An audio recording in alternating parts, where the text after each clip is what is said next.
Hello, I'm Megan McNames, and in this presentation, I'm going to show you how I investigated the usability and pleasurability of Beat the Talking Slenderman, an iOS game.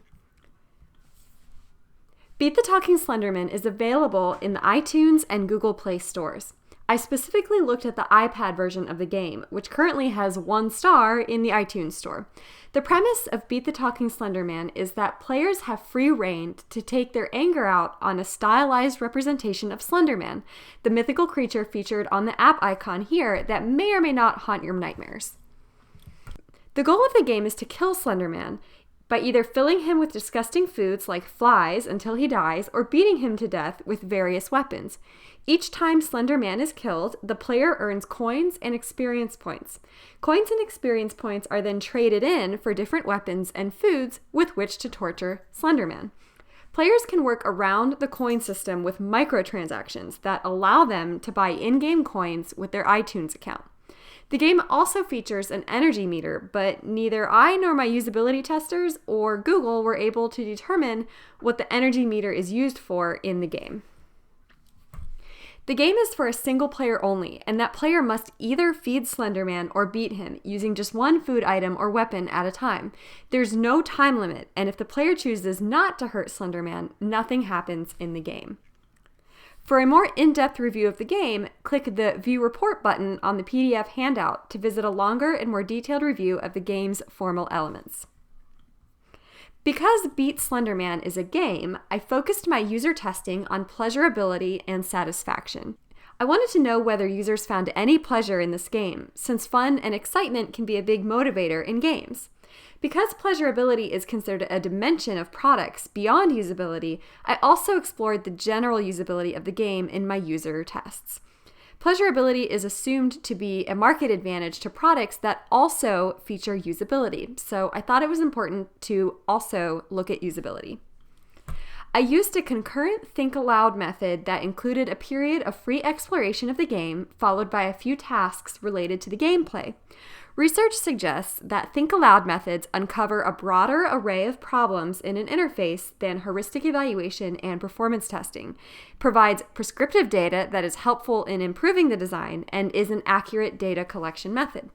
The validity of the Think Aloud method, however, is not well understood, and usability problems often come to light in Think Aloud protocols through observation rather than verbalization by the user.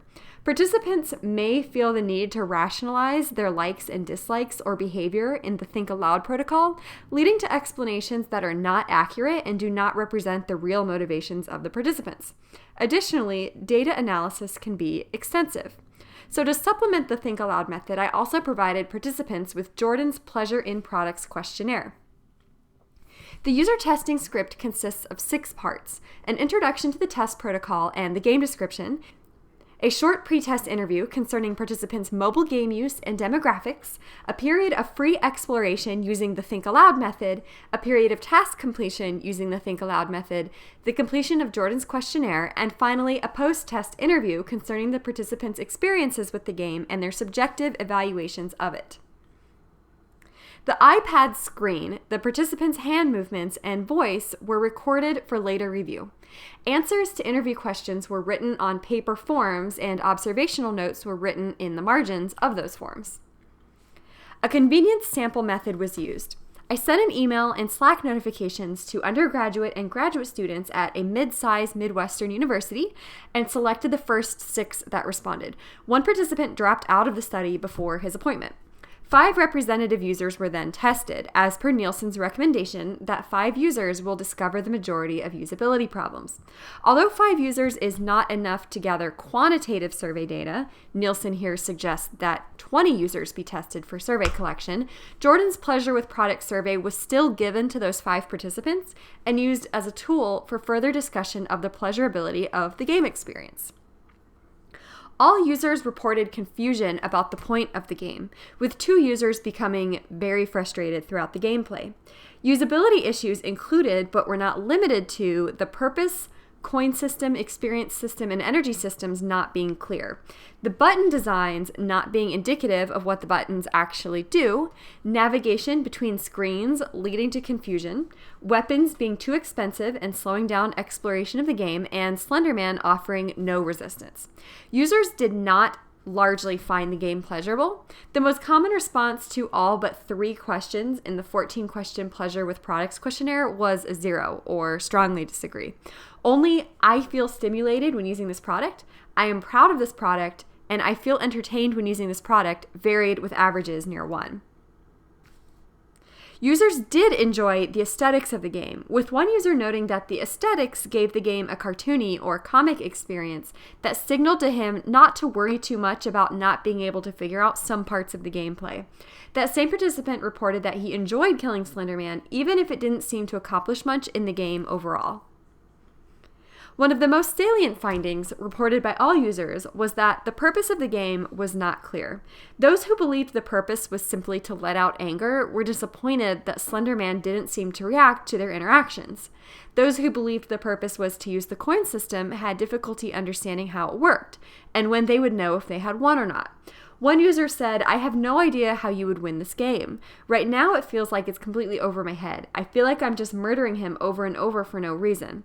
The purpose could be made more clear by giving Slenderman reactions and making his initial death come more swiftly and obviously. The coin, energy, and experience systems also need to be made more obvious, perhaps with tooltips or explainers the first time they are altered in the game.